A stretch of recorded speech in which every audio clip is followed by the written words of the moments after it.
ես այսօր այստեղ եմ ոչ միայն որպես Հայաստան դաշինքի թիմի անդամ, այլ նաև որպես ժառանգը մի ընտանիքի, որի պատմությունը, ողջ պատմությունը պայքարի եւ համառության մասին։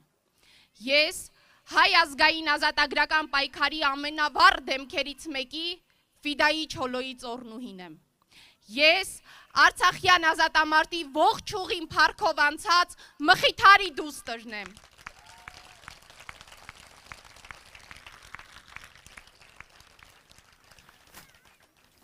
Ես 44-օրյա պատերազմում իր կյանքը հայրենիքի նվիրաբերած Տավրոսի քույրն եմ։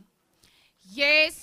44-օրյա պատերազմում վիրավորում ստացած ձեր համաքաղաքացի Հրազդանցի Գևորգի կինն եմ։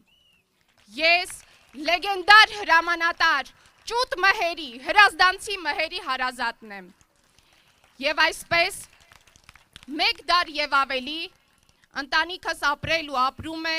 ազատություն կամ մահ վեհագույն գաղափարով։ Եվ ահա